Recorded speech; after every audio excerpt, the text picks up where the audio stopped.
हाँ जी बेटा, साडा अज दा टॉपिक है क्वांटम नंबर्स। क्लास 11th ਦੇ ਵਾਸਤੇ ਹੈ ਟੌਪਿਕ। ਤੋ ਕੁਆਂਟਮ ਨੰਬਰਸ ਕੀ ਚੀਜ਼ ਹੈ ਉਹਦੇ ਬਾਰੇ ਚ ਪੜਾਂਗੇ, ਕਿਹੜੇ ਕਿਹੜੇ ਕੁਆਂਟਮ ਨੰਬਰਸ ਹੁੰਦੇ ਨੇ। ਸੋ ਬੇਟਾ ਇਹ ਸ਼੍ਰੋਡਿੰਜਰ ਵੇਵ ਇਕੁਏਸ਼ਨ ਸੀ ਜਿਹੜੀ, ਉਹਦਾ ਜਿਹੜਾ ਹੈ ਸੋਲੂਸ਼ਨ ਹੈ, ਜਿਸ ਤੋਂ ਕਿ ਸਾਨੂੰ ਪਤਾ ਚੱਲਦਾ ਵੀ ਇਲੈਕਟ੍ਰੋਨ ਕਿਹੜੇ ਟਾਈਮ ਕਿੱਥੇ ਹੈ। ਇਹ ਮਤਲਬ ਕਿ ਕੁਆਂਟਮ ਨੰਬਰਸ ਕੀ ਨੇ, ਇਹ ਸਾਨੂੰ ਐਡਰੈਸ ਦੱਸਦੇ ਨੇ। ਸੋ ਇੱਥੋਂ ਦੇਖਦੇ ਆਪਾਂ ਸਭ ਤੋਂ ਪਹਿਲਾਂ ਵਾਟ ਆਰ ਕੁਆਂਟਮ ਨੰਬਰਸ। ਹਾਂਜੀ, derived as mathematical solutions to Schrodinger wave equation for hydrogen atom. ਇਹ ਹੁੰਦੇ ਨੇ quantum numbers. So they define quantized mathematical operators describing electron wave functions. So ਇਹ ਤੁਹਾਡੇ ਹਾਲੇ ਸਿਲੇਬਸ ਦੇ ਬਿਯੋਂਡ ਦੀ ਗੱਲ ਹੈ। ਤੁਸੀਂ ਜੇ ਤੁਹਾਨੂੰ ਇਹ ਚੀਜ਼ ਸਮਝ ਵੀ ਨਹੀਂ ਆਉਂਦੀ ਤਾਂ ਤੁਸੀਂ ਛੱਡ ਸਕਦੇ ਹੋ, ਤੁਸੀਂ ਸਿਰਫ ਇਹ ਦੇਖੋ ਆ ਫਿਜ਼ੀਕਲ ਸਿਗਨੀਫੀਕੈਂਸ ਤੇ ਆਓ। So these are a set of four numbers, four specific parameters ਹੁੰਦੇ ਨੇ that completely define energy, state, shape of orbital. So ਇਹ 3 dimensional orientation ਦੱਸਦੇ ਨੇ ਤੇ spin magnetic moment ਵੀ ਦੱਸਦੇ ਨੇ ਵੀ ਇਲੈਕਟ੍ਰੋਨ ਦਾ ਕਿੰਨਾ ਮੈਗਨੈਟਿਕ ਮੂਵਮੈਂਟ ਹੈ। ਠੀਕ ਹੈ, ਸੋ ਇਹ ਕਿਹੜੇ ਕਿਹੜੇ ਕੁਆਂਟਮ ਨੰਬਰਸ ਨੇ ਜੀ, ਹੁਣ ਆਪਾਂ ਉਸ ਤੇ ਲੈ ਲੈਂਦੇ ਹਾਂ। ਸੋ ਸਭ ਤੋਂ ਪਹਿਲਾ ਹੈਗਾ ਜੀ ਸਾਡਾ ਪ੍ਰਿੰਸੀਪਲ ਕੁਆਂਟਮ ਨੰਬਰ, ਜਿਹਨੂੰ ਕਿ ਅਸੀਂ ਡਿਨੋਟ ਕਰਦੇ ਹਾਂ ਸਮॉल n ਦੇ ਨਾਲ। ਪ੍ਰਿੰਸੀਪਲ ਕੁਆਂਟਮ ਨੰਬਰ ਸਮॉल n ਦੇ ਨਾਲ ਰਿਪਰੈਜ਼ੈਂਟ ਕਰਦੇ ਹਾਂ। ਸੋ ਇਹ ਕੀ ਦੱਸਦਾ, ਇਟ ਰਿਪਰੈਜ਼ੈਂਟਸ ਦਾ ਸਟੇਟ ਔਰ ਸਿਟੀ, ਜਿਵੇਂ ਆਪਾਂ ਐਡਰੈਸ ਕਹਿੰਦੇ ਹਾਂ। ਹਾਂਜੀ, ਸੋ ਆਪਣੇ ਇਹ ਬੇਸਿਕਲੀ ਕੁਆਂਟਮ ਨੰਬਰ ਕੀ ਇੱਕ ਤਰ੍ਹਾਂ ਦਾ ਐਡਰੈਸ ਹੀ ਹੈ। ਜੇ ਤੁਸੀਂ ਹੁਣ ਮੇਨ ਚੀਜ਼ ਦੱਸਾਂ ਵੀ ਹਾਂਜੀ ਕਿੱਥੇ ਰਹਿੰਦਾ ਬੰਦਾ ਜੀ, ਸਿਟੀ ਕਿਹੜੀ ਹੈ ਜੀ, ਜਾਂ ਸਟੇਟ ਕਿਹੜਾ ਹੈ, ਪੰਜਾਬ 'ਚ ਹਰਿਆਣਾ 'ਚ, ਸੋ ਮੇਨ ਚੀਜ਼ ਹੈ। ਸੋ ਇਹ ਮੇਨ એનર્ਜੀ ਲੈਵਲ ਹੁੰਦਾ ਹੈ, ਯਾਨੀ ਕਿ ਇੱਥੇ ਸਟੇਟ ਜਾਂ ਸਿਟੀ ਮੀਨਸ ਆਪਾਂ ਕਹਿ ਰਹੇ ਨਾ ਐਡਰੈਸ ਹੈ। ਸੋ ਸਿਟੀ ਦਾ ਸਭ ਤੋਂ ਵੱਡਾ ਜਿਹੜਾ ਹੈ ਮੇਨ ਚੀਜ਼ ਹੈ ਵੀ ਪੰਜਾਬ ਜਾਣਾ ਕਿ ਹਰਿਆਣੇ ਜਾਣਾ ਹੈ ਕਿ ਬਿਹਾਰ ਜਾਣਾ ਹੈ। ਸੋ ਮੇਨ ਚੀਜ਼ ਜਿਹੜੀ ਸਾਨੂੰ ਆਈਡੀਆ ਦਿੰਦਾ ਵੀ ਕਿੱਥੇ ਪਿਆ ਉਹ ਇਲੈਕਟ੍ਰੋਨ। ਸੋ ਇਹ ਹੁੰਦਾ ਪ੍ਰਿੰਸੀਪਲ ਕੁਆਂਟਮ ਨੰਬਰ, ਇਹਨੂੰ ਸਮॉल n ਦੇ ਨਾਲ ਡਿਨੋਟ ਕਰਦੇ ਆ। ਤੇ ਇਹਦੀ ਜਿਹੜੀ ਵੈਲਿਊ ਹੈ n ਦੀ value, it will start from 1 2 3 and so on. ਇਹਦੀ ਵੈਲਿਊ 1 ਤੋਂ ਸਟਾਰਟ ਹੋਊਗੀ। ਠੀਕ, ਸੈਕਿੰਡ ਹੈਗਾ ਬੇਟਾ ਐਜ਼ੀਮਿਊਥਲ ਕੁਆਂਟਮ ਨੰਬਰ। ਇਹਨੂੰ ਅਸੀਂ ਐਲ ਦੇ ਨਾਲ ਡਿਨੋਟ ਕਰਦੇ ਹਾਂ, ਸਮॉल l ਦੇ ਨਾਲ ਡਿਨੋਟ ਕਰਦੇ ਹਾਂ। ਇਹ ਕੀ ਦੱਸਦਾ ਜੀ, ਸਟਰੀਟ ਦਾ ਨੇਮ ਵੀ ਠੀਕ ਹੈ, ਸਟੇਟ ਪਤਾ ਚੱਲ ਗਿਆ ਜਾਂ ਸਿਟੀ ਪਤਾ ਚੱਲ ਗਈ, ਚੰਡੀਗੜ੍ਹ ਹੈ ਜੀ। ਸਟਰੀਟ ਕਿਹੜੀ, ਸਟਰੀਟ ਮੀਨਸ ਕਿਹੜੀ ਗਲੀ ਹੈ ਜਾਂ ਕਿਹੜਾ ਮੁਹੱਲਾ ਹੈ, ਸੈਕਟਰ ਤੁਸੀਂ ਜਿਵੇਂ ਆਪਾਂ ਚੰਡੀਗੜ੍ਹ ਸੈਕਟਰ ਨੇ ਆਪਾਂ ਇਹ ਕਹਿ ਸਕਦੇ ਹਾਂ। ਸੋ ਜਿਹੜਾ ਐਲ ਹੈ, ਇਹਦੀ ਜਿਹੜੀ ਵੈਲਿਊਜ਼ ਨੇ, ਇਟ ਵਿਲ ਸਟਾਰਟ ਫਰੋਮ 0। ਸਭ ਤੋਂ ਛੋਟੀ ਵੈਲਿਊ ਦੀ ਕਿਹੜੀ ਹੋਊਗੀ, 0 1 2 3 ਐਂਡ ਸੋ ਔਨ। ਸੋ ਇਹਦੀ ਵੈਲਿਊ ਹਮੇਸ਼ਾ n ਤੋਂ ਇੱਕ ਘੱਟ ਹੋਊਗੀ, n-1 ਹੀ ਹੋਊਗੀ। ਐਜ਼ੀਮਿਊਥਲ ਕੁਆਂਟਮ ਨੰਬਰ ਦੀ ਵੈਲਿਊ n ਤੋਂ ਹਮੇਸ਼ਾ ਇੱਕ ਘੱਟ ਹੋਊਗੀ, ਆਲਵੇਜ਼ ਵੀ ਲੈਸ ਦੈਨ 1। ਸੋ ਇਹਦੀਆਂ l ਦੀਆਂ ਜਿਹੜੀਆਂ ਵੈਲਿਊਜ਼ ਨੇ, ਉਹਦੇ ਹਿਸਾਬ ਨਾਲ ਅਸੀਂ ਕੀ ਪਤਾ ਲਗਾ ਸਕਦੇ ਵੀ ਕਿਹੜੀ ਸਾਡੇ ਕੋਲ ਸ਼ੇਪ ਹੋਊਗੀ, ਸਬ ਸ਼ੈਲ ਦੀ ਸ਼ੇਪ ਕਿਹੜੀ ਹੋਊਗੀ। ਜੇ ਮੰਨ ਲਓ l ਇਜ਼ ਇਕੁਅਲ ਟੂ 0 ਹੈ ਤਾਂ ਇਟ ਵਿਲ ਬੀ, ਮੈਂ ਲੈ ਲੈਣੀ ਹੈ s, it will be s orbital। Sub shell ਜਿਹੜੀ ਹੈ ਉਹ ਕਿਹੜੀ ਹੋਊਗੀ, s। ਜਸਟ ਅ ਮਿਨਟ, ਹਾਂਜੀ, ਯੈਸ। ਸੋ s, ਔਰ ਜੇ l ਦੀ ਵੈਲਿਊ 1 ਹੈ ਤਾਂ ਕੀ ਹੋ ਜਾਊਗਾ p, 2 ਹੈ ਤਾਂ ਕੀ ਹੋ ਜਾਊਗਾ, ਦਿਸ ਇਜ਼ 2, ਤਾਂ ਹੋ ਜਾਊਗਾ d, 3 ਹੈ ਤਾਂ f। SPDF ਬੱਚਿਆਂ ਨੇ ਇੱਦਾਂ ਯਾਦ ਕਰਦੇ ਹੁੰਦੇ ਮੇਰੇ ਕਲਾਸ ਦੇ ਬੱਚੇ, ਮੈਡਮ ਸਾਇੰਸ PDF ਤਾਂ ਅੱਜ ਕੱਲ੍ਹ ਬੱਚਿਆਂ ਨੂੰ ਸਭ ਨੂੰ ਪਤਾ ਹੀ ਹੈ। ਸੋ ਉਹ ਕਹਿੰਦੇ ਨੇ ਸਾਇੰਸ PDF, ਇੱਦਾਂ ਉਹਨਾਂ ਨੇ ਮੈਮਰੀ ਦਾ ਇੱਕ ਟ੍ਰਿਕ ਬਣਾਇਆ ਹੋਇਆ ਵੀ ਇੱਦਾਂ ਯਾਦ ਹੋ ਜਾਂਦਾ ਜੀ। ਸੋ ਜਿਵੇਂ ਤੁਹਾਨੂੰ ਯਾਦ ਹੋ ਜਾਵੇ ਬੇਟਾ, ਬਹੁਤ ਈਜ਼ੀ ਹੈ। l is equal to 0 corresponds to s sub shell, 1 ਹੈ ਤਾਂ p, 2 ਹੈ ਤਾਂ d, 3 ਹੈ ਤਾਂ f। ਇਹ ਯਾਦ ਰੱਖਣਾ ਤੁਸੀਂ, ਠੀਕ ਹੈ ਜੀ। ਉਸ ਤੋਂ ਬਾਅਦ ਇਰੇਜ਼ ਕਰ ਦਿੰਦੇ ਇਹਨੂੰ। ਉਸ ਤੋਂ ਬਾਅਦ ਤੀਸਰਾ ਕੁਆਂਟਮ ਨੰਬਰ ਜਿਹੜਾ ਹੈਗਾ ਸਾਡਾ, that is magnetic quantum number. ਇਹ ਹੁਣ ਜਿਵੇਂ ਆਪਾਂ ਹੋਰ ਐਡਰੈਸ ਦੀ ਗੱਲ ਕਰਦੇ ਹਾਂ ਤਾਂ ਇਹ ਬਣ ਗਿਆ ਜੀ ਹਾਊਸ ਨੰਬਰ, ਹੈ ਨਾ। ਪਹਿਲਾਂ ਸਟੇਟ ਪਤਾ ਚੱਲ ਗਿਆ, ਫਿਰ ਗਲੀ ਪਤਾ ਚੱਲ ਗਈ, ਫਿਰ ਮਕਾਨ ਨੰਬਰ ਕਿਹੜਾ ਜੀ। ਸੋ ਉਸੇ ਤਰ੍ਹਾਂ ਮੀਨਸ ਫਰਦਰ ਜਿਹੜੀ ਹੈ ਉਹ ਡਿਟੇਲ ਸਾਨੂੰ ਦੱਸੇਗਾ। ਸੋ ਇੱਕ ਸੈਕਿੰਡ ਇਰੇਜ਼ ਕਰ ਦਿੰਦੇ ਉਹਨੂੰ। ਸੋ ਮੈਗਨੈਟਿਕ ਕੁਆਂਟਮ ਨੰਬਰ ਜਿਹੜਾ ਹੈ, ਇਟ ਇਜ਼ ਡਿਨੋਟਡ ਬਾਏ ਸਮॉल m। ਇਹਨੂੰ ਅਸੀਂ m ਦੇ ਨਾਲ ਡਿਨੋਟ ਕਰਦੇ ਹਾਂ, ਔਰ ਇਹਦੀ ਵੈਲਿਊ ਸ਼ੁਰੂ ਹੁੰਦੀ ਹੈ -l ਤੋਂ ਲੈ ਕੇ ਹੁੰਦੇ ਹੁੰਦੇ ਹੁੰਦੇ through 0 two plus l। -l ਤੋਂ ਸ਼ੁਰੂ ਕਰਾਂਗੇ, ਕਰਦੇ ਕਰਦੇ ਥਰੂ 0 ਟੂ ਪਲੱਸ l ਤੱਕ ਜਾਵਾਂਗੇ ਅਸੀਂ। ਸੋ ਇਹ ਹੁੰਦੀਆਂ ਨੇ m ਦੀਆਂ ਵੈਲਿਊਜ਼। ਹੁਣ ਮੈਂ ਤੁਹਾਨੂੰ ਦਿਖਾ ਦਿੰਦੀ ਹਾਂ ਸੋ ਟੋਟਲ ਵੈਲਿਊਜ਼ ਜਿਹੜੀਆਂ ਹੁੰਦੀਆਂ ਨੇ m ਦੀਆਂ ਉਹ ਹੁੰਦੀਆਂ ਨੇ 2l+1। Total values of m will be 2l+1। ਜੇ ਮੰਨ ਲਓ l ਦੀ ਵੈਲਿਊ 0 ਹੈ ਤਾਂ 2 × 0 0 ਹੋ ਗਿਆ, +1 ਯਾਨੀ ਕਿ 1 ਹੀ ਵੈਲਿਊ ਆਊਗੀ। ਜੇ n = 0 ਹੈ ਤਾਂ l ਦੀ ਵੈਲਿਊ ਕੀ ਆਊਗੀ 0, ਤਾਂ m ਦੀ ਵੈਲਿਊ ਕੀ ਹੋਊਗੀ 2 × 0 0 ਹੋ ਗਿਆ, +1 ਯਾਨੀ ਕਿ ਸਿੰਗਲ ਵੈਲਿਊ ਆਊਗੀ ਇਫ n = 0। ਬੇਸਿਕਲੀ ਮੈਂ ਤੁਹਾਨੂੰ ਇਹਦੀ ਸਾਰੀ ਬਣਾ ਕੇ ਦਿਖਾ ਦਿੰਦੀ ਹਾਂ। ਅਸੀਂ ਹੁਣ n = 1 ਲੈ ਲਿਆ ਤਾਂ l ਦੀ ਵੈਲਿਊ ਕੀ ਹੋਊਗੀ 0। ਜੇ l ਦੀ ਵੈਲਿਊ 0 ਹੈ ਤਾਂ m ਦੀ ਵੈਲਿਊ ਕੀ ਹੋਊਗੀ 0 ਹੀ ਹੋਊਗੀ, ਕਿਉਂਕਿ -0 + 0 ਤਾਂ ਕੁਛ ਹੁੰਦਾ ਨਹੀਂ। ਚਲੋ ਠੀਕ ਹੈ ਜੀ, ਹੁਣ ਆਪਾਂ ਨੈਕਸਟ ਲੈ ਲੈਂਦੇ ਹਾਂ। n = ਮੰਨ ਲਓ ਅਸੀਂ ਲੈ ਲਿਆ 2, ਤਾਂ l ਦੀ ਵੈਲਿਊ ਕੀ ਹੋਊਗੀ, ਆਪਾਂ ਹੁਣੇ ਪੜ੍ਹਿਆ l ਦੀ ਵੈਲਿਊ ਹਮੇਸ਼ਾ 0 ਤੋਂ ਸ਼ੁਰੂ ਹੋਊਗੀ ਔਰ 1 ਘੱਟ ਹੋਊਗੀ ਤਾਂ 0 ਹੋ ਜੂਗੀ ਤੇ 1 ਹੋਊਗੀ। ਠੀਕ, ਹੁਣ ਜੇ m ਦੇਖਣਾ, ਹੁਣ ਅਸੀਂ ਹੁਣ m ਦੇਖਣਾ ਤਾਂ l 0 ਹੈ ਤਾਂ m ਦੀ ਵੈਲਿਊ ਵੀ 0 ਹੋਊਗੀ, ਇਹਦੇ ਕੋਰਸਪੋਂਡਿੰਗ ਤਾਂ 0 ਹੀ ਹੋਊਗੀ। 1 ਦੇ ਕੋਰਸਪੋਂਡਿੰਗ ਦੇਖੋ ਇੱਥੇ ਹੋਊਗੀ -1 0 +1, ਯਾਨੀ ਕਿ ਇਹਦੇ ਕੋਰਸਪੋਂਡਿੰਗ 3 ਹੋਣਗੀਆਂ -1 0 ਤੇ +1। ਇਹਦਾ ਮਤਲਬ ਕੀ ਹੈ, ਇਹ ਜਿਹੜਾ ਵੈਲਿਊ ਹੈ ਬੇਟਾ m ਦੀ ਵੈਲਿਊ ਇਹ ਕੀ ਦੱਸਦੀ ਹੈ orientation. Basically electron charge particle ਹੁੰਦਾ ਹੈ। ਸੋ ਜਦੋਂ ਚਾਰਜ ਰਿਵੋਲਵ ਕਰਦਾ ਹੈ, ਘੁੰਮਦਾ ਹੈ, ਤਾਂ ਚਾਰਜ मूव कर रहा है, इलेक्ट्रॉन घूम रहा है न्यूक्लियस के आसपास, तो की हो गया करंट प्रोड्यूस हो गया। And wherever there is electrical field there is a magnetic field. So basically ਅਸੀਂ ਕੀ ਕਹਿ ਸਕਦੇ ਹਾਂ ਵੀ ਹਰ ਇਲੈਕਟ੍ਰੋਨ ਕੀ ਹੈ ਇੱਕ ਟਾਈਨੀ ਮੈਗਨੇਟ ਹੈ। ਠੀਕ, ਹੁਣ ਉਹ ਜਿਹੜਾ ਮੈਗਨੇਟ ਹੈ ਉਹਨੂੰ ਜੇ ਹੁਣ ਅਰਥ ਵੀ ਬਹੁਤ ਬੜਾ ਮੈਗਨੇਟ ਹੈ, ਹੁਣ ਜੇ ਅਸੀਂ ਉਹਨੂੰ ਇਲੈਕਟ੍ਰੋਨ ਨੂੰ ਇੱਕ ਵੱਡੇ ਮੈਗਨੈਟਿਕ ਫੀਲਡ ਸਸਪੈਂਡ ਕਰਾਂਗੇ ਤਾਂ ਉਹ ਕਿਸੇ ਪਰਟੀਕੂਲਰ ਦਿਸ਼ਾ 'ਚ ਹੀ ਸਥਿਰ ਹੋਏਗਾ। ਠੀਕ ਹੈ ਨਾ, ਕਿਸੇ ਪਰਟੀਕੂਲਰ ਡਾਇਰੈਕਸ਼ਨ 'ਚ ਹੀ ਹੋਏਗਾ। ਹੁਣ ਉਹ ਡਾਇਰੈਕਸ਼ਨ ਜਿਹੜੀਆਂ ਨੇ ਉਹ ਸਾਨੂੰ ਕੌਣ ਦੱਸਦਾ ਹੈ ਮੈਗਨੈਟਿਕ ਕੁਆਂਟਮ ਨੰਬਰ। ਹੁਣ ਜੇ ਆਪਾਂ ਹੁਣ ਦੇਖਿਆ m ਦੀ ਵੈਲਿਊਜ਼ ਦੇਖਿਆ ਨੇ ਅਲੱਗ ਅਲੱਗ ਕੁਆਂਟਮ ਨੰਬਰ ਵਾਸਤੇ, ਮੰਨ ਲਓ ਹੁਣ ਜੇ m ਆਪਾਂ ਜੇ n ਤੋਂ ਸ਼ੁਰੂ ਕਰੋ, n = ਆਪਾਂ ਲੈ ਲੈਂਦੇ ਹਾਂ 2 ਲੈ ਲੈਂਦੇ ਜਾਂ 1 ਤੋਂ ਸ਼ੁਰੂ ਕਰ ਲਓ, n = 1 ਤੋਂ ਕਰ ਲਓ। ਚਲੋ ਜੇ n 1 ਹੈ ਤਾਂ l ਦੀ ਵੈਲਿਊ ਕੀ ਹੋ ਜਾਊਗੀ 0। ਜੇ l 0 ਹੈ ਤਾਂ m ਦੀ ਵੈਲਿਊ ਵੀ ਕੀ ਹੋਊਗੀ 0। It means no direction, no orientation, ਯਾਨੀ ਕਿ ਜਿਹੜੇ ਵੀ ਇਹਦੇ ਕਰਸਪੋਂਡਿੰਗ ਆਰਬਿਟਲ ਹੋਊਗੀ l 0 ਹੈ ਤਾਂ ਆਰਬਿਟਲ ਕਿਹੜੀ ਹੋਊਗੀ s, ਸਬਸ਼ੈਲ ਕਿਹੜੀ ਹੋਊਗੀ s।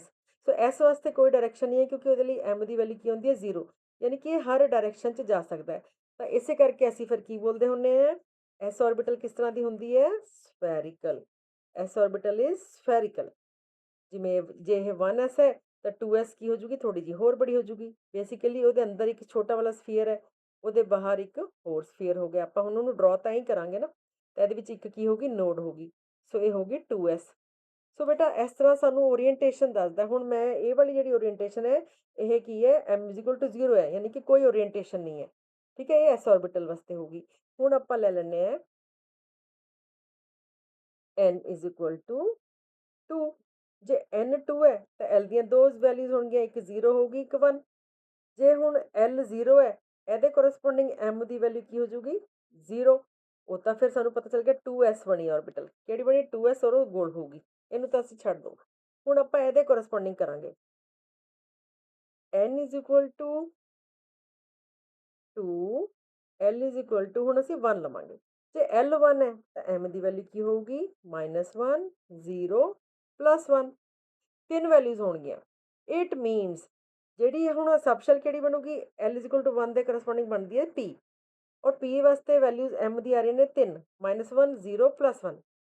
ਇਹਦਾ ਮਤਲਬ ਕੀ ਹੈ ਕਿ ਜਿਹੜੇ p ਆਰਬਿਟਲਸ ਨੇ ਉਹ ਮੈਗਨੈਟਿਕ ਅਰਥ ਦੇ ਮੈਗਨੈਟਿਕ ਫੀਲਡ 'ਚ ਤਿੰਨ ਤਰ੍ਹਾਂ ਦੀਆਂ ਓਰੀਐਂਟੇਸ਼ਨ ਲੈ ਸਕਦੀਆਂ ਨੇ। ਇੱਕ ਹੋਊਗੀ ਅਲੋਂਗ x ਐਕਸਿਸ, ਇੱਕ ਹੋਊਗੀ ਅਲੋਂਗ y ਐਕਸਿਸ, ਇੱਕ ਹੋਊਗੀ ਅਲੋਂਗ z ਐਕਸਿਸ, ਇਸ ਤਰ੍ਹਾਂ ਦੀ। ਸੋ ਡੰਬਲ ਜਿਹੜੇ ਨੇ ਤਿੰਨ ਦਿਸ਼ਾਵਾਂ ਦੇ ਵਿੱਚ ਹੋਣਗੇ ਕਿਉਂਕਿ m ਦੀਆਂ ਵੈਲਿਊਜ਼ ਕਿੰਨੀਆਂ ਆ ਰਹੀਆਂ ਨੇ 3 ਆ ਰਹੀਆਂ ਨੇ। ਸੋ ਬੇਟਾ ਇਹ ਹੈ ਕਨਸੈਪਟ ਸਾਡਾ m ਦਾ ਜਿਹੜਾ ਪਰਪਸ ਹੈ। ਮੈਗਨੈਟਿਕ ਕੁਆਂਟਮ ਨੰਬਰ ਸਾਨੂੰ ਕੀ ਦੱਸਦਾ ਹੈ ਡਿਫਰੈਂਟ ਓਰੀਐਂਟੇਸ਼ਨਸ, ਜਿਹੜੀ ਸਾਡੀ ਆਰਬਿਟਲ ਹੈ ਉਹ ਕਿਸ ਕਿਸ ਤਰ੍ਹਾਂ ਦੀਆਂ ਉਹਦੀਆਂ ਸ਼ੇਪਸ ਹੋ ਸਕਦੀਆਂ ਨੇ, ਉਹਦੀਆਂ ਡਾਇਰੈਕਸ਼ਨਸ ਕਿਹੜੀ ਕਿਹੜੀ ਦਿਸ਼ਾ 'ਚੋਂ ਜਾ ਸਕਦੇ ਨੇ। So this information we get from magnetic quantum number. I hope ਸਾਰਿਆਂ ਨੂੰ ਸਮਝ ਆ ਗਿਆ ਹੋਣਾ। सिमिलरली ਆਪਾਂ ਹੋਰ ਚੱਲਦੇ ਹਾਂ n ਇਜ਼ ਇਕੁਅਲ ਟੂ ਆਪਾਂ 2 ਤੱਕ ਕੀਤਾ ਹੁਣ n ਇਜ਼ ਇਕੁਅਲ ਟੂ 3 ਲੈ ਲਓ ਜੇ n 3 ਹੈ ਤਾਂ l ਦੀਆਂ ਵੈਲਿਊਜ਼ ਕਿਹੜੀਆਂ ਹੋਣਗੀਆਂ 0 ਹੋਊਗੀ 1 ਹੋਊਗੀ 2 ਠੀਕ 0 ਦੇ ਕੋਰਸਪੋਂਡਿੰਗ ਆ ਬਣ ਗਈ ਸਾਡੀ 3s ਆਰਬਿਟਲ ਜਿਹੜੀ ਕਿ s ਹੈ ਉਹ ਕਿਉਂਕਿ ਇਹਦੀ l 0 ਹੈ ਤਾਂ m ਦੀ ਵੈਲਿਊ ਵੀ ਕੀ ਹੋਊਗੀ 0 ਇਟ ਮੀਨਸ 3s ਵੀ ਸਫੈਰੀਕਲ ਹੋਊਗੀ ਜੀ ਸੈਂਟਰ 'ਚ ਨਿਊਕਲੀਅਸ ਹੈ ਉਹਦੇ ਆਲੇ ਦੁਆਲੇ 1 ਹੋ ਗਿਆ ਸੋ 2 ਇਸ ਤਰ੍ਹਾਂ ਹੋ ਗਿਆ ਠੀਕ ਹੈ ਹੁਣ ਆਪਾਂ ਚੱਲਦੇ ਹਾਂ n is equal to 3 l is equal to 1 ਤੇ ਤਾਂ ਕੀ ਬਣੂਗਾ ਤਾਂ ਬਣੂਗਾ ਬੇਟਾ ਸੌਰੀ ਤਾਂ ਬਣੂਗੀ ਸਾਡੇ ਕੋਲ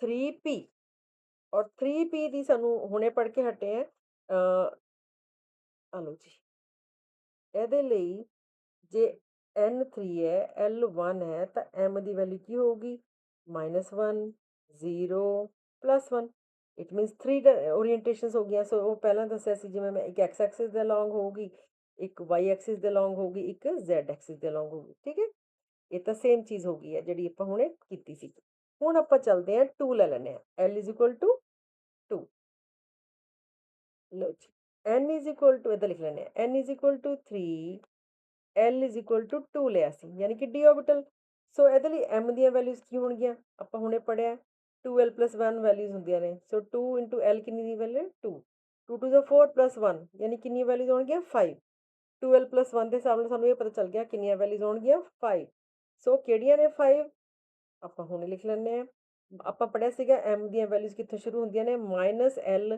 ਕਰਦੇ ਕਰਦੇ ਥਰੂ 0 2 + l ਇੱਦਾਂ ਹੁੰਦੀਆਂ ਨੇ ਸੋ ਸਾਡੇ ਕੋਲ ਹੁਣ ਕੀ ਹੈ l ਦੀ ਵੈਲਿਊ ਕੀ ਹੈ 2 ਸੋ ਇਹ ਆਊਗਾ -2 -1 0 +1 +2 ਕਿੰਨੀਆਂ ਹੋ ਗਈਆਂ ਵੈਲਿਊਜ਼ 5 ਹੋ ਗਈਆਂ 1 2 3 4 5 ਠੀਕ ਹੈ ਜੀ ਆਈ ਹੋਪ ਤੁਹਾਨੂੰ ਸਭ ਨੂੰ ਸਮਝ ਆ ਗਿਆ ਹੈ ਸੋ ਇਹ ਆਰਬਿਟਲ ਕਿਹੜੀ ਸੀਗੀ ਡੀ ਤਾਂ ਡੀ ਆਰਬਿਟਲ ਦੀਆਂ ਕਿੰਨੀਆਂ ਓਰੀਐਂਟੇਸ਼ਨਸ ਆ ਗਈਆਂ 5 ਸੋ ਅਸੀਂ ਕੀ ਕਹਿ ਦਿੰਦੇ ਹਾਂ ਜਿਹੜੀਆਂ ਡੀ ਆਰਬਿਟਲਸ ਨੇ ਉਹ 5 ਤਰ੍ਹਾਂ ਦੀਆਂ ਹੁੰਦੀਆਂ ਨੇ ਸੋ ਇੱਕ ਆਰਬਿਟਲ 'ਚ 2 ਇਲੈਕਟ੍ਰੋਨ ਹੁੰਦੇ ਨੇ ਸੋ 5 'ਚ ਕਿੰਨੇ ਹੋ ਜਾਣਗੇ ਜੀ 5 2 10 ਸੋ ਜਿਵੇਂ ਐਸ ਹੈ ਐਸ ਵਾਸਤੇ ਕੀ ਹੋਇਆ ਸੀ ਸਾਡੇ ਕੋਲ ਕੋਈ ਓਰੀਐਂਟੇਸ਼ਨ ਨਹੀਂ ਹੈ ਸੋ ਐਸ ਦੇ ਵਿੱਚ ਤਾਂ 2 ਇਲੈਕਟ੍ਰੋਨ ਹੋਣਗੇ ਪੀ ਵਾਸਤੇ ਸਾਨੂੰ ਕਿੰਨੀਆਂ ਓਰੀਐਂਟੇਸ਼ਨਸ ਆਈਆਂ ਸੀ 3 ਔਰ ਹਰੇਕ 'ਚ 2 ਇਲੈਕਟ੍ਰੋਨ ਨੇ ਸੋ 2 3 6 ਸੋ ਪੀ ਆਰਬਿਟਲ 'ਚ 6 ਆ ਜਾਣਗੇ ਔਰ ਡੀ ਆਰਬਿਟਲ ਵਾਸਤੇ ਅਸੀਂ ਕੀ ਦੇਖਿਆ ਹੁਣ 5 ਤਰ੍ਹਾਂ ਦੀਆਂ ਹੁੰਦੀਆਂ ਨੇ ਔਰ ਪੰਜਾਂ 'ਚ 2 ਇਲੈਕਟ੍ਰੋਨ 5 2 10 ਯਾਨੀ ਕਿ ਡੀ 'ਚ ਕਿੰਨੇ ਹੋਣਗੇ 10 ਇਲੈਕਟ੍ਰੋਨਸ ਸੋ ਇਹ ਚੀਜ਼ ਸਾਨੂੰ ਕਿੱਥੋਂ ਪਤਾ ਚੱਲ ਰਹੀ ਹੈ ਸਾਨੂੰ ਪਤਾ ਚੱਲ ਰਹੀ ਹੈ ਇਹ ਮੈਗਨੈਟਿਕ ਕੁਆਂਟਮ ਨੰਬਰ ਤੋਂ ਲਾਸਟ ਜਿਹੜਾ ਕੁਆਂਟਮ ਨੰਬਰ ਹੈ that is spin quantum number spin quantum number ਸਾਨੂੰ ਕੀ ਦੱਸਦਾ ਬੇਟਾ ਜਿਹੜਾ ਇਲੈਕਟ੍ਰੋਨ ਹੈ ਉਹ ਦੋ ਤਰੀਕੇ ਨਾਲ ਘੁੰਮ ਸਕਦਾ ਹੈ ਜਾਂ ਤਾਂ ਉਹ ਕਲੌਕਵਾਈਜ਼ ਘੁੰਮ ਸਕਦਾ ਹੈ ਜਾਂ ਫਿਰ ਉਹ ਐਂਟੀ ਕਲੌਕਵਾਈਜ਼ ਆ ਕਲੌਕਵਾਈਜ਼ ਹੋ ਗਿਆ ਤੇ ਐਂਟੀ ਕਲੌਕਵਾਈਜ਼ ਇਸ ਤਰ੍ਹਾਂ ਹੋ ਗਿਆ ਸੋ ਇਹਨੂੰ ਅਸੀਂ ਜਾਂ ਤਾਂ ਫਿਰ ਅਪ ਸਪਿਨ ਐਦਾਂ ਵੀ ਦਿਖਾ ਦਿੰਦੇ ਹਾਂ ਜਾਂ ਫਿਰ ਇੱਕ ਡਾਊਨ ਸਪਿਨ ਠੀਕ ਹੈ ਜੇ ਅਪ ਸਪਿਨ ਨੂੰ ਅਸੀਂ +½ ਕਹਿ ਰਹੇ ਹਾਂ ਤਾਂ ਡਾਊਨ ਸਪਿਨ ਨੂੰ ਅਸੀਂ ਕੀ ਕਵਾਂਗੇ -½ ਇਹਦੀਆਂ ਦੋ ਹੀ ਵੈਲਿਊਜ਼ ਹੁੰਦੀਆਂ ਨੇ ਸਪਿਨ ਕੁਆਂਟਮ ਨੰਬਰ ਦੀਆਂ +½ ਐਂਡ -½ ਇਹ ਸਾਨੂੰ ਦੱਸਦਾ ਵੀ ਇਲੈਕਟ੍ਰੋਨ ਕਲੌਕਵਾਈਜ਼ ਘੁੰਮ ਰਿਹਾ ਹੈ ਕਿ ਐਂਟੀ ਕਲੌਕਵਾਈਜ਼ ਸੋ ਬੇਟਾ ਇਹ ਸੀਗੇ ਤੁਹਾਡੇ 4 ਕੁਆਂਟਮ ਨੰਬਰਸ ਸੋ ਉਸ ਤੋਂ ਇਲਾਵਾ ਜਿਹੜਾ ਹੈਗਾ ਹੁਣ ਇੱਥੇ ਕੀ ਐਕਸਪਲੇਨ ਕੀਤਾ ਸ਼ੈਲ ਲੈਵਲ ਐਂਡ ਐਨਰਜੀ ਸੋ ਇਹ ਬੇਸਿਕਲੀ ਮੈਂ ਤੁਹਾਨੂੰ ਜਿਹੜਾ ਕਵਰ ਕਰਕੇ ਦਿਖਾਤਾ ਉਹ ਸਾਰਾ ਕੁਝ ਉਹਦੇ ਵਿੱਚ ਹੀ ਆ ਗਿਆ ਸੋ ਸ਼ੈਲ ਲੈਵਲ ਐਂਡ ਐਨਰਜੀ ਦੇ ਵਿੱਚ ਕੀ ਹੈ it is not principal quantum number ਨੂੰ ਦੱਸਿਆ ਜਾ ਰਿਹਾ ਹੈ ਔਰ number of electrons R 2n² ਜਿਹੜਾ ਮੈਂ ਤੁਹਾਨੂੰ ਹੁਣੇ ਦੱਸ ਕੇ ਹਟੀ ਹਾਂ ਸੋ ਕਿੰਨੇ ਇਲੈਕਟ੍ਰੋਨਸ ਜਿਹੜੇ ਹੋਣਗੇ ਹਰੇਕ ਔਰ ਸਬ ਸ਼ੈਲ 'ਚ ਜਿਵੇਂ ਐਸ ਹੈ ਇਹਦੇ ਵਿੱਚ 2 ਹੀ ਆਉਣਗੇ ਠੀਕ ਹੈ ਸੋ ਆਪਾਂ ਇਸ ਤਰ੍ਹਾਂ ਪੜ੍ਹ ਸਕਦੇ ਹਾਂ ਸੋ ਇਹ ਜੇ ਆਪਾਂ ਹਰੇਕ ਸ਼ੈਲ ਦੇ ਵਿੱਚ ਕਿੰਨੇ ਇਲੈਕਟ੍ਰੋਨ ਹੋਣਗੇ ਮੈਕਸਿਮਮ 2 ਸੋ ਇਸ ਕਰਕੇ 2n² ਇੱਥੋਂ ਤਾਂ ਆਇਆ ਓਕੇ ਜੀ ਸੋ ਇਹ ਹਰੇਕ ਕੁਆਂਟਮ ਨੰਬਰ ਨੂੰ ਐਕਸਪਲੇਨ ਕਰ ਰਹੇ ਨੇ ਸੈਪਰੇਟਲੀ ਇਸ ਪੀਪੀਟੀ ਦੇ ਵਿੱਚ ਜੋ ਕਿ ਮੈਂ ਤੁਹਾਨੂੰ ਆਲਰੇਡੀ ਐਕਸਪਲੇਨ ਕਰ ਚੁੱਕੀ ਹਾਂ ਸੋ ਇਹਦੀ ਜਿਹੜੀ ਹੁਣ ਐਪਲੀਕੇਸ਼ਨ ਹੈ ਬੇਟਾ ਉਹ ਇਹੀ ਹੈ ਕਿ ਤੁਸੀਂ ਕੁਆਂਟਮ ਨੰਬਰ ਨੂੰ ਯੂਜ਼ ਕਰਕੇ ਇਲੈਕਟ੍ਰੋਨਿਕ ਕਨਫੀਗਰੇਸ਼ਨ ਕਰਨਾ ਸਿੱਖ ਜਾਓ ਇਲੈਕਟ੍ਰੋਨਿਕ ਕਨਫੀਗਰੇਸ਼ਨ ਲਿਖਣਾ ਸਿੱਖ ਜਾਓ ਸੋ ਉਹਦੇ ਲਈ ਮੈਂ ਤੁਹਾਨੂੰ ਵਾਈਟ ਪੇਜ ਲੈ ਕੇ ਉਸ 'ਤੇ ਕਰਕੇ ਦਿਖਾਉਣ ਦੀ ਕੋਸ਼ਿਸ਼ ਕਰਦੀ ਹਾਂ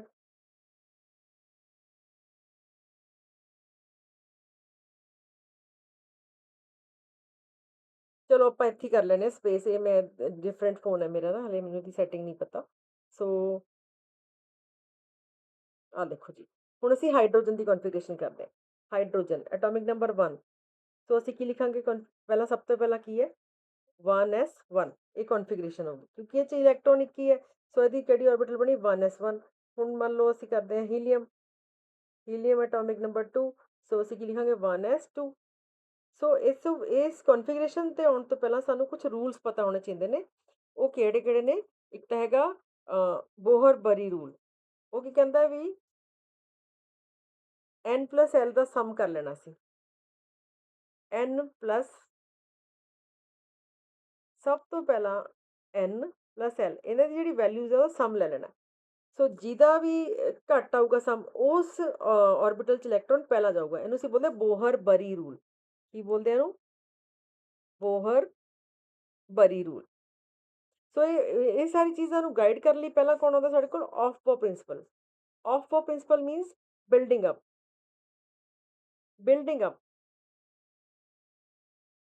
ਆਫਬੋ, AUFBAU, Aufbau means building up, ਯਾਨੀ ਕਿ ਗ੍ਰੈਜੂਅਲੀ ਅਸੀਂ ਇਲੈਕਟ੍ਰੋਨਸ ਫਿਲ ਕਰਨੇ ਨੇ। ਪਹਿਲਾ ਇਲੈਕਟ੍ਰੋਨ ਉਸ ਆਰਬਿਟਲ 'ਚ ਜਾਣਗੇ ਜਿਹਦੀ એનર્ਜੀ ਸਭ ਤੋਂ ਘੱਟ ਹੈ। ਉਹ ਕਿਹੜੀ ਹੁੰਦੀ ਹੈ? 1s। ਸੋ 1s 'ਚ ਇਲੈਕਟ੍ਰੋਨ ਜਾਊਗਾ। ਮੈਕਸਿਮਮ ਕਿੰਨੇ ਆ ਸਕਦੇ ਨੇ? 2, ਸੋ 1s2।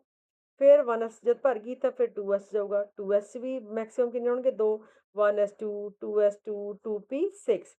p ਆਰਬਿਟਲਸ ਕਿੰਨੀਆਂ ਹੁੰਦੀਆਂ ਨੇ? 3, ਤਾਂ ਕਰਕੇ ਹਰੇਕ 'ਚ 2 2 ਤਾਂ ਕਿੰਨੇ ਹੋ ਗਏ? 2, 6 ਹੋ ਗਏ।